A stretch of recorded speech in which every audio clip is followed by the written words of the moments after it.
Hello and welcome to the She Who Dares Wins podcast. My guest this week is Liv Colon. Have I said that right?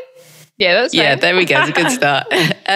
Liv, welcome to the podcast. Absolutely awesome to have you here. I just explained to the listeners, because I'm a little bit rusty, I've been away for a while, that you slid in through my DMs and I started reading your story and was kind of blown away how much you'd achieved by such a young age. And I think a lot of our listeners will take a lot from your story. So if you don't mind, can you just kick us off with how you become this amazing woman in business and a little bit about your journey? Oh, well, thank you so much for having me, Michelle. I love the podcast. So no, it's an honor to be here. And yeah, I just love it every time someone says that, they've read my story and have resonated with it. Because I think there's a lot of, identifiable things that have happened to me that have happened to a lot of other people as well. So basically when I was 16, I was in school, of course. I just sat all my exams. I'd passed them. I had got really good grades. And I was at the point where I had to decide, do I want to go to university and do something, or do I want to go into a job? And for me, actually, none of those options were going to fit me. I knew that I wanted to be my own boss. I wanted to make my own hours and have my own business. And that really came from, I started my very first business at 13, where I was like buying and selling things on eBay. So I always knew that this was what was for me. But I remember going into the careers office and I was telling them I was going to start this interior design business because I'd had this idea. My mum was involved in property, so she'd been buying and selling properties. And then, one of them wasn't selling. It sat in the market for 3 months and no one wanted to purchase it.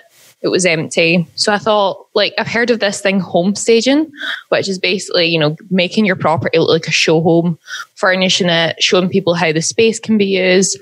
Why don't we do that? So I staged the property and it sold in 3 days. Wow. So that was that was my light bulb moment of, wow, this could actually be a business. Other people need this service to sell their properties quicker. So I was sitting in the careers office. I was explaining this idea to them and they were like, are you okay? You can't leave. You need to go to university. You need to become a lawyer or a doctor. We fear that you're going to ruin your life. And I was like, yeah, it was one of those moments, the very first moment of someone saying, I don't think you can do this. It sort of propelled me on to do it.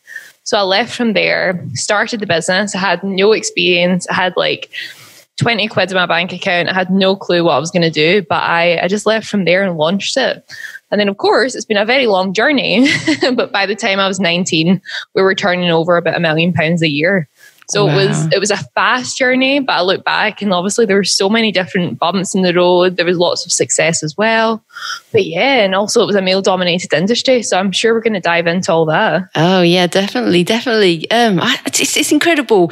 Do you think from such a young age that nothing deterred you because you'd never kind of experienced, I guess, outside world of the job world? Do you think that you just kind of went into it because it was you've got nothing to lose? Do you think age was on your side basically?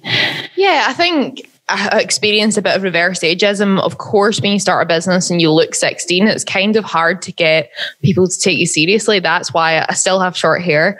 I cut it so I looked older. So I thought people would take me more seriously. So I had the challenge of that, sort of being able to tell people that, I'm good at this. You need to trust me. But yeah, I think starting a business at a young age, you do have a lot of advantages. You don't have big bills to pay. You don't have a mortgage. You don't have a family to support. It kind of is just you. So you really do have nothing to lose. And I think when you're younger as well, you just get that spirit, don't you? That, I don't care if I fail. I'm just going to try it anyway. Yeah, but on the flip side as well, I mean, I know what it's like to look young. I've had it on construction sites and people look at me and think, are you here on work experience?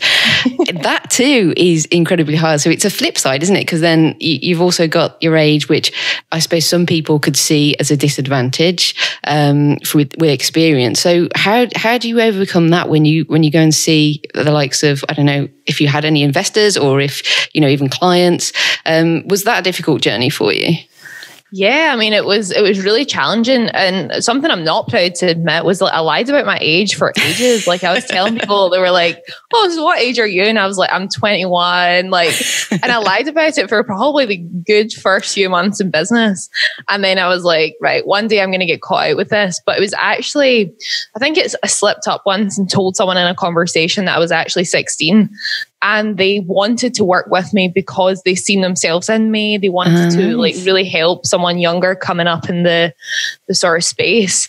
So I started to, I guess, shift my mindset around it and think, actually, is this a good thing?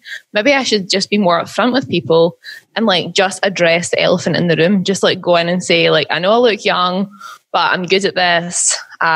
You're going to have like a fresh young perspective on what you're doing right now.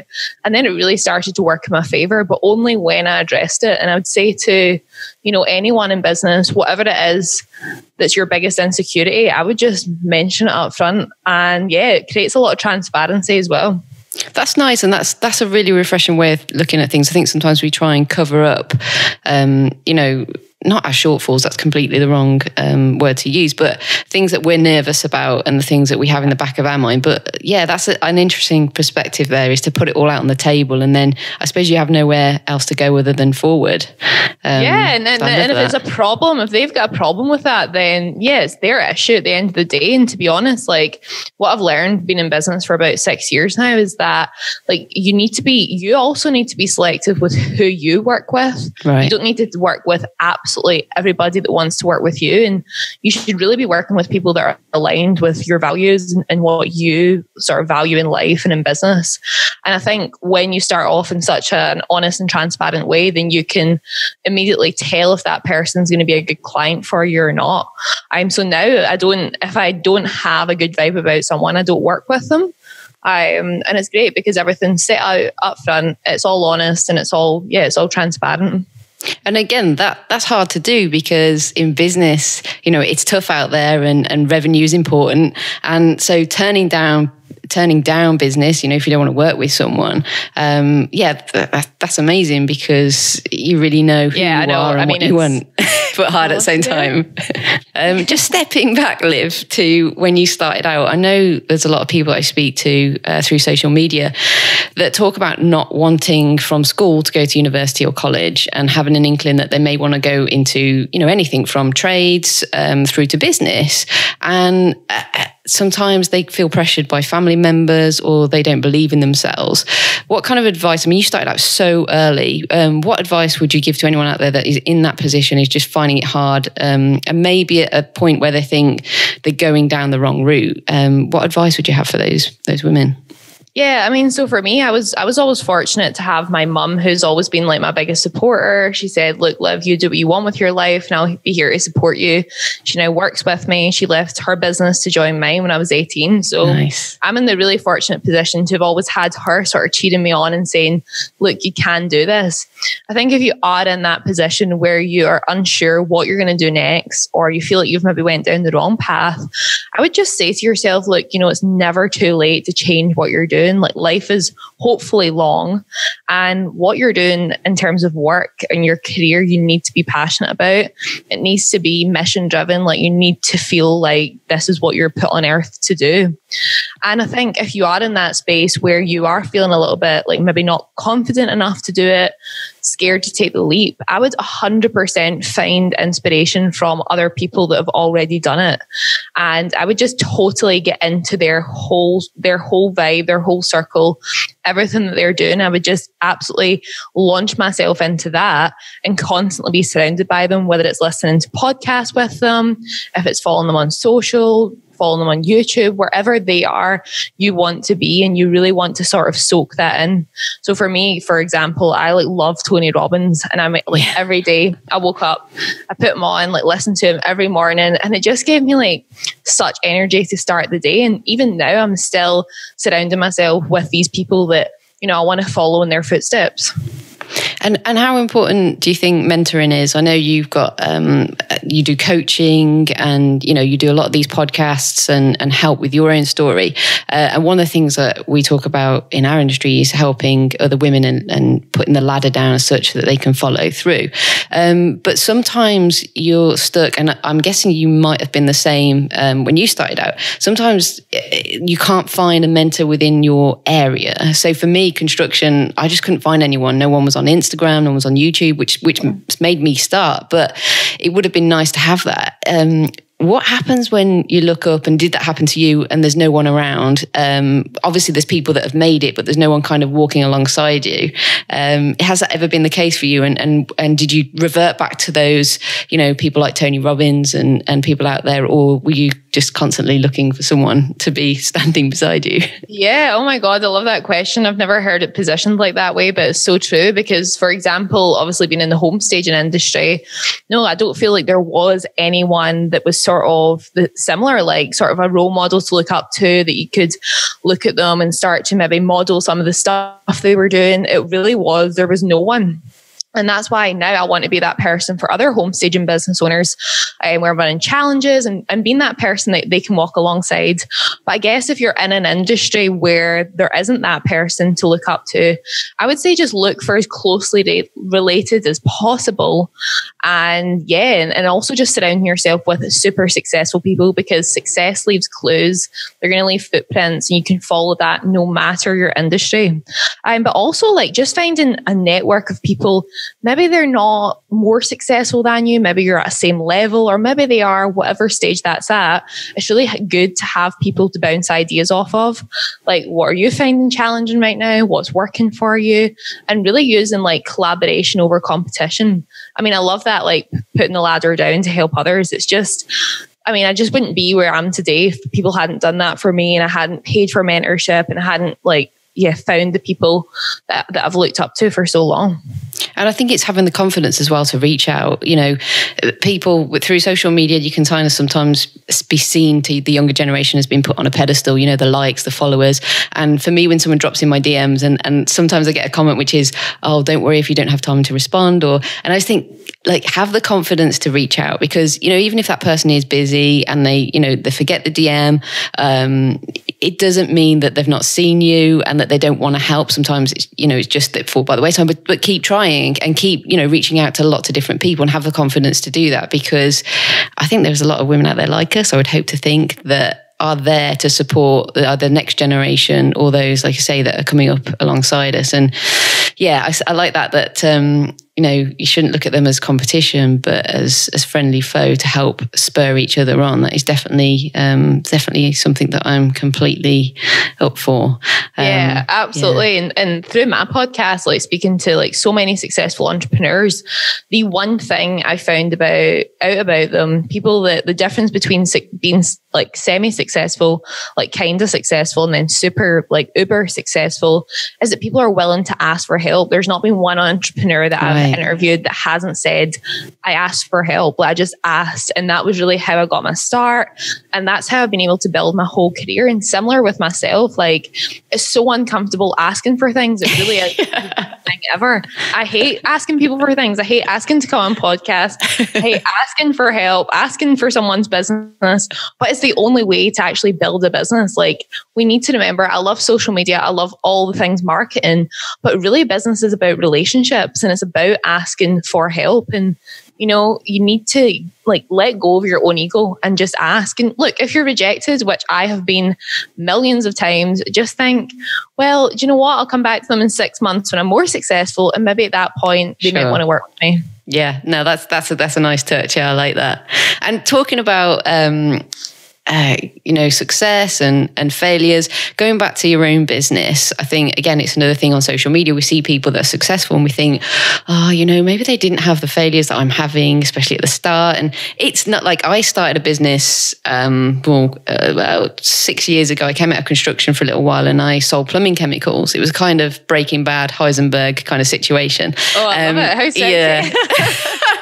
And delivering around the country to plumbing merchants and doing sales. Again, I jumped into a male-dominated field, but sales was so hard. Like, so I enjoyed it, and it's something that my father's in business with and been very successful. But for me, it was just like, oh my God, this is a world. And there was so many failures in that business that now I look back on and I'm so proud of and fond of, because it's got me to where I am now.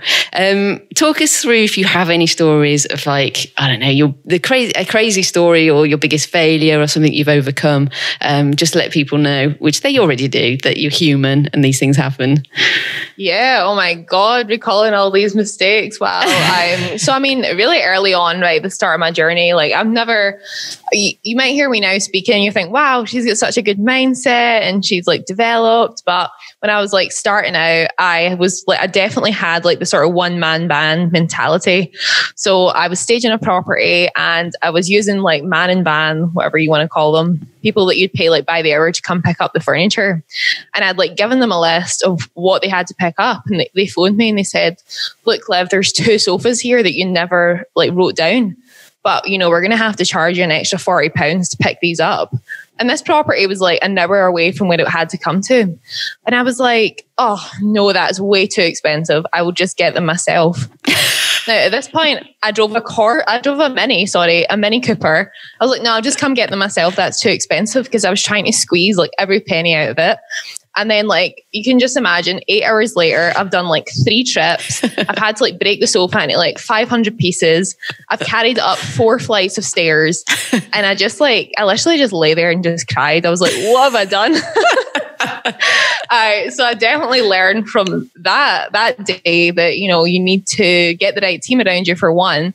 And you cannot do everything yourself in life and in business. You need to like outsource, and actually your time is money. So yeah, that was probably one of my lowest points. And then there's been so many times that I think every time when you ask for something, like you push yourself out your comfort zone that little bit more. So I've just written a book which is called Too Big for Your Boots. And the foreword is written by the Netflix co-founder, Mark Randolph. And I'd done a podcast interview with him. And at the end of it, like I said to my team, I'm going to ask him to write the foreword. And I was actually like shaking asking the question, because I was like, if he says no, this is just going to be so disappointing. So I was like, Mark, can I ask you a question? He was like, sure. I was like, I mean, would you like write the foreword for my book? And he said, yes. And again, that's just pushed my confidence so much more. But it was one of those moments, even though like all this cool stuff I've achieved, it just felt like so out of my reach at that point. So yeah, it's always, every day is a new lesson, and every day you should just be pushing yourself that little bit more. Yeah, it just shows, doesn't it? I mean, that's a great example of just push yourself outside the comfort zone, and it's so awkward and you feel so bad. But once you've done it, the adrenaline rush, and like you say, what an amazing thing to have. It's so good. And I tell myself still when I'm going to do something outside the comfort zone, just do it, Michelle. You've done 1,000 different things that are really hard. Yeah. Just keep doing it. And it's just that next level, isn't it? And it's those small steps that get you to where you want to be. I think that's important. I love to, I always think of it a bit like a courage muscle. Like you go to the gym and you work out, and like you're not going to go to the gym once and then like one day you're lifting 5 kilograms, the next day you're doing like 100. Right. But it's a bit like when you're asking for things, like the first thing you're going to ask for, it's going to feel absolutely horrible, even if it's just a small thing. But the more you do it, the more you keep working on it, working that muscle out, the easier it becomes. So for example, one of the first things I asked for was someone to like, just, can I stage your property? And now I'm asking like for people to write forewords, like some of the most successful entrepreneurs in the world. But that never happened overnight. That was constantly asking for help, like over the space of 5-6 years. So yeah, think of it like a muscle. Every time you do something, you're just working it out that little bit more.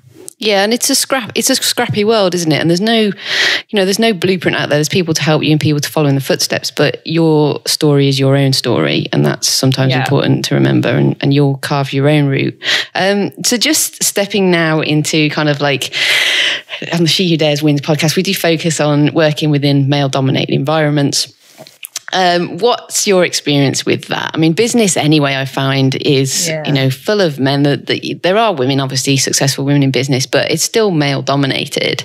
What are the biggest challenges that you've had to overcome, working with guys? Yeah, I mean, I think sometimes like when you are like a female entrepreneur and you kind of surround yourself in that space, say if it's on Instagram or whatever community you're in, you can kind of feel like everybody's a female entrepreneur, but we actually are like the minority, like we really are. And sometimes that's a bit hard to see because I was reading an article the other day and it's like 60% of women won't start a business because they don't feel like they have the ability to, they don't have the confidence to do it. And I think that statistic alone is absolutely heartbreaking because, as females, we're incredible and we can tap into so many different things that men can't. But yeah, my experience working with men, because I would say that like 95% of our clients are male. Right. At the property stagers anyway. So it's like totally male dominated. And I have to say, like, I got on well with so many of them. I think men are a lot more straight talking. Mm-hmm. They are sometimes easier to work with. And because of what I do, which is obviously interiors, they have a lot less opinions than if you were to work with a female. Right. So that's quite nice. They just let you get on with it. But yeah, there's also the flip side of that. So for me, obviously starting out young, there's been so many different experiences. Obviously not being taken seriously, people thinking, well, what can I learn not only from a 21-year-old or a 19-year-old, but a woman? Mm-hmm. And then thirdly, like for one of the worst experiences I've had quite a lot of times now is people telling me how to run my business. So I've had like so many messages from people like, Pet, this, if you really wanted to make profit on this, you would be doing this. Or if you really wanted to not lose me as a client, then you wouldn't be running your business like this, honey. And it's those comments that are just like, oh no. The pet, the honey, the petal, the flower. Yeah, I think everybody's been there with that. And it's, I imagine you've had to bite your tongue a fair bit. Yeah, definitely. But I mean, I'm talking about the absolute minority when I say that. Yeah. I think it's, in terms of day to day, it's absolutely fine. I love working with guys. As I mentioned, they're our main client base. But yeah, there's definitely, I think, those restrictions put on females that you're often thought of as a secretary, not the CEO. And yeah, I mean, I think I've been copied into emails and things and people think that I am the assistant instead of the business owner. So yeah, I think we really need to challenge that, especially in the property game. When I first started, I was 16, I literally bounced onto the scene and I was going into these rooms with, middle-aged men mainly, suited and booted. And there I was, kind of had like bright colors on. And I was like, hey, like, I know you just want to talk about numbers and developments and construction, but I'm here to talk about cushions and artwork and tell you that that's actually going to make you more money. Oh, nice. No, that's so many golden nuggets that you're coming up here with, and I'm definitely going to have to break those down for everyone listening. But the one that you mentioned there, being respect, earning respect and gaining respect. Obviously now with a successful business and people can see that, the fruits of your labor and what you do, but what advice would you give to women that feel like they just can never get respected in the workplace? Would you say kind of have confidence in your ability and let that show through? Or do you have any thoughts on respect? Yeah, I mean, I think for me, when I started out, especially wrapped up in age, it was because I looked at myself and thought, how am I actually behaving in these situations? I feel like as females, we are so tempted to always play down our intelligence, always play down our power, because we think that's going to get us further ahead, playing up maybe a little bit like not as smart as we are, or being like, just playing ourselves down. And I think when I stopped doing that, when I actually walked into the room and commanded the respect that I deserved, as they thought they deserved as well, then the perspective changed. And I think it's actually an internal shift. And I think there's definitely a little bit in there of like not giving a shit, basically. Yeah. Oh, hell, we can swear on this podcast. Thinks. Yeah. Okay, good. There's no holding back. Yeah, not giving a shit what people think. I think that was really the key for me in thinking, look, I am a successful woman, and I don't really care if you want this service or you like me or you respect me, but I deserve the respect. And then if anyone does ever say these things, you pull them up on it. Yeah. If someone does think you're the secretary, if someone does think, that you shouldn't be there, then pull them up on it. Because I find when you also challenge people, they totally back off and they're like, I did not mean that. Yeah. Oh, yeah. Some people don't realize, do they? Especially with comments and things. But I like what you said there about, so kind of there's external things that happen that are outside of your control, comments that are said by people.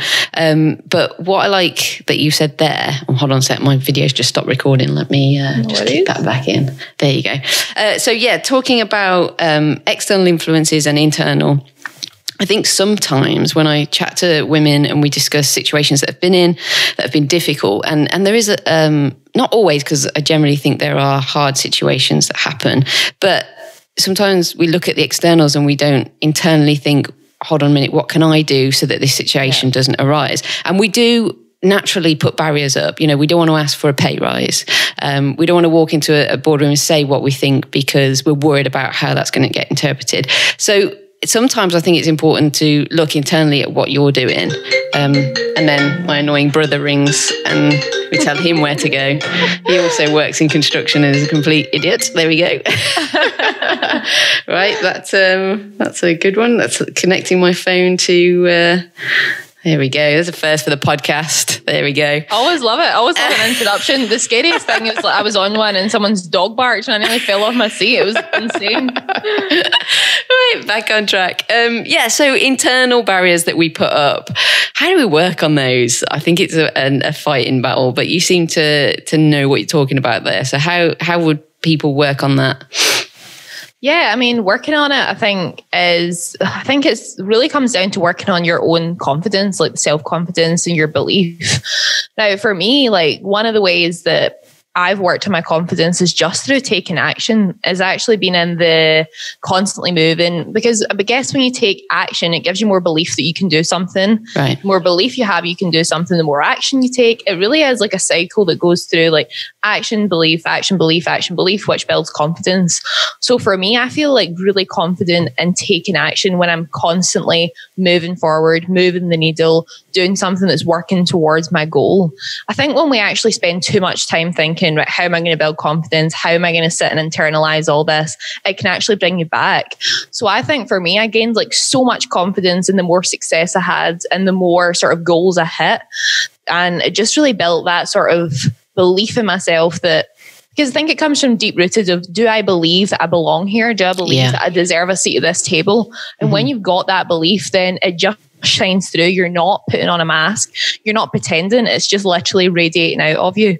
So I would say if you're in the position where you're thinking, I've not got the respect yet, or I don't know how to get it, and I don't have the confidence, I would say, like, what are you working towards? What is it you want to achieve?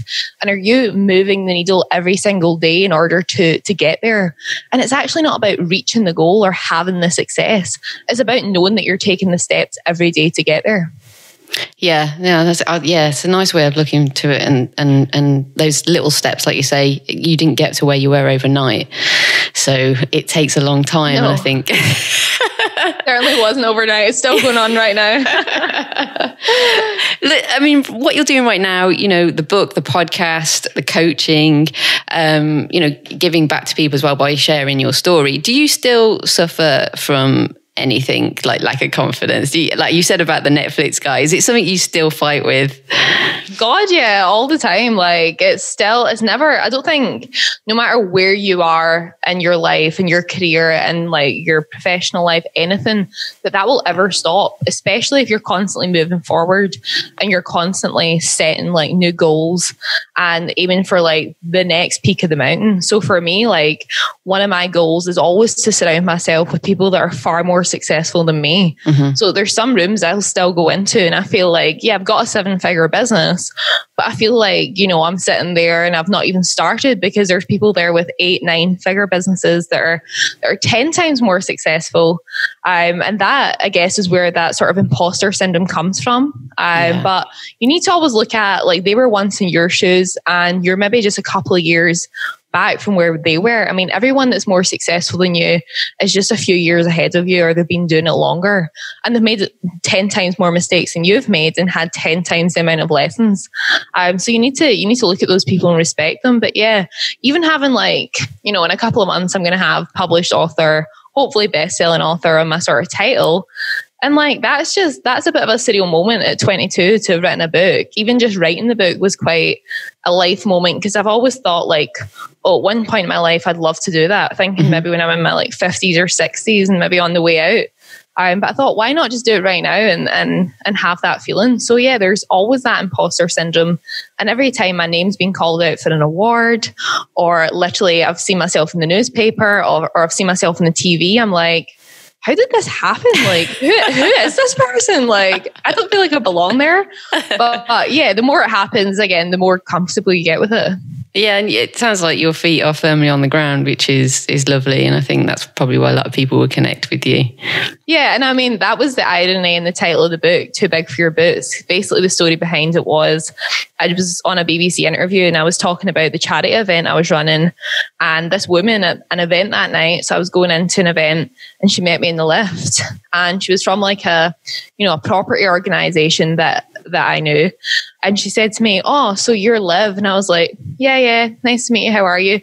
And she said, "Look, just don't you get too big for your boots." No. This is, I know we're talking about a male-dominated industry, but I want to hit home that us as females really need to support each other as well. Yeah. That was not a man that said that to me in a lift. That was a female that was kind of trying to drag me down. I think no matter what woman it is, always tell her how amazing she is and how well she's doing. Yeah. So yeah, I think women supporting women is so vital. And I think it starts with yourself. So make sure you're always pulling for other women and hoping that they're will collaborate with you and do better than you. Yeah, it's sad, but it's something I've heard here on the podcast from a lot of women in construction. You know, we don't see a lot of other women, and then when they come in, we hadn't real negative experiences, and it always shocks me. And I think what are the reasons? You try and think, what are the reasoning behind this? I don't understand it.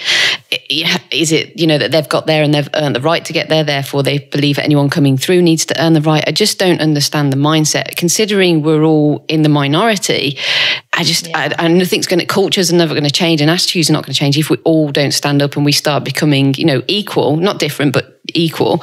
Yes, that's absolutely crazy. I think it's that competitiveness that's sort of been bred in women throughout the years of like having to compete with each other for maybe that one place instead of it being a full community. And for me, like I was bullied really badly at school as well, which was terrible, and that was mainly female led as well. But I mean, it's never changed my perspective on that. I love all women, and actually, I want to see a woman in every industry do well, and even in my own industry. Yeah. But yeah, it starts with you. And again, it's something that should be called out if you see someone not supporting someone else. Yeah, definitely. So what else can we expect from the book then? What else is in there? Yeah, so I share like parts of my story that I've never shared before. I dive really deep into bullying because it's definitely one of my missions is to support more people especially young people that are going through that right now. So in 2021, I'm going to impact 1 million young people's lives. Through the book and obviously through speaking and things.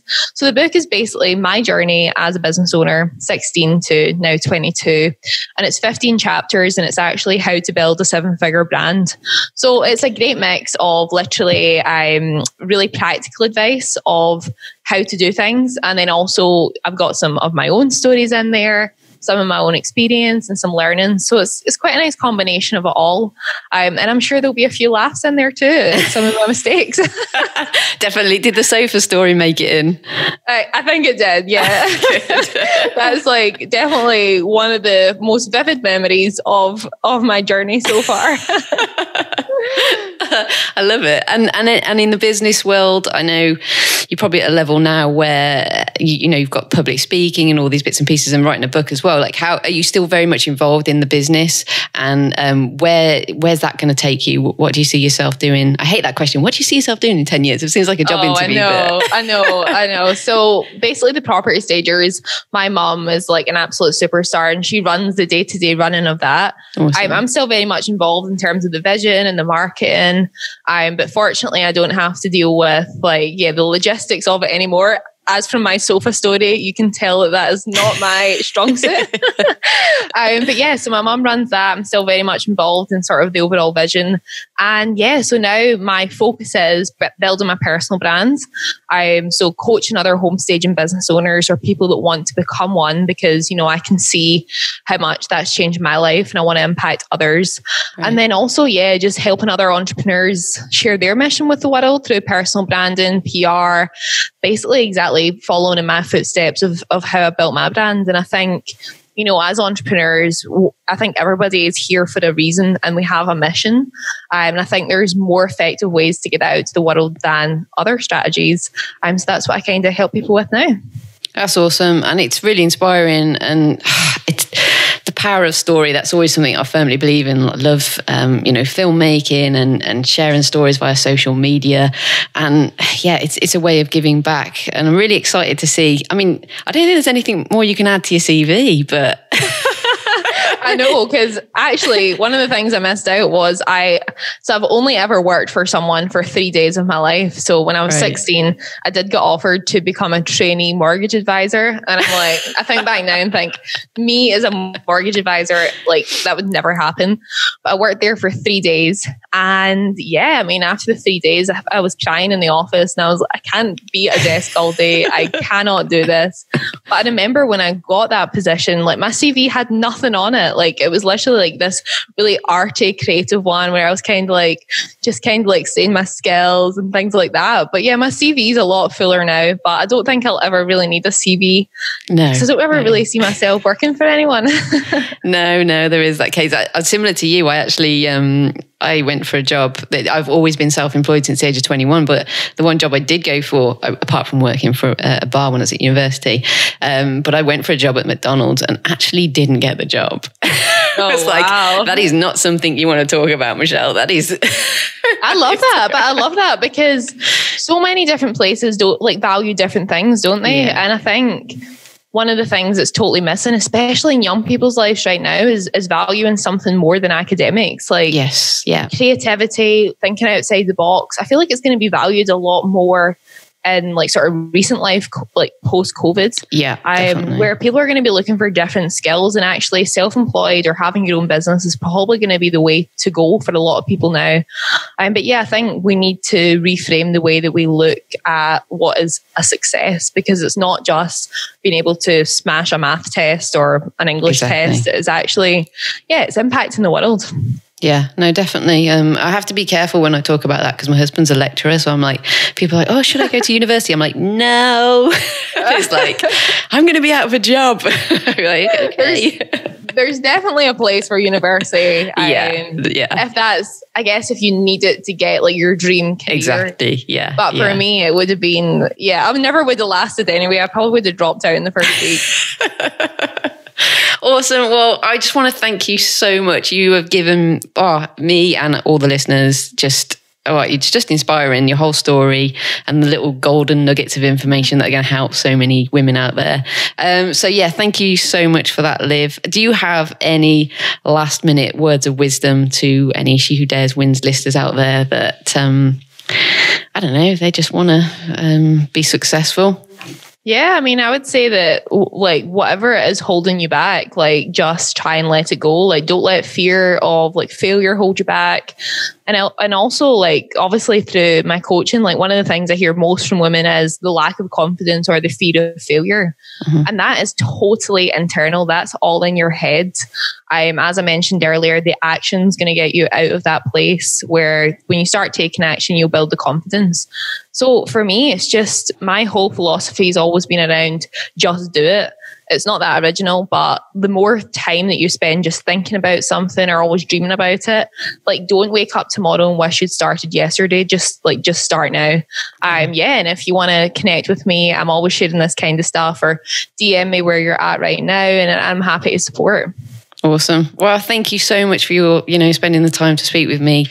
Massively appreciated. And I wish you all the best for the book launch. I'll definitely be first in queue for to get hold of one of those bad boys. And thanks for giving back to the community and women. Thanks very much for being a guest. I'm blown away. Oh, well, thank you. Thanks so much for having me. It's been so much fun.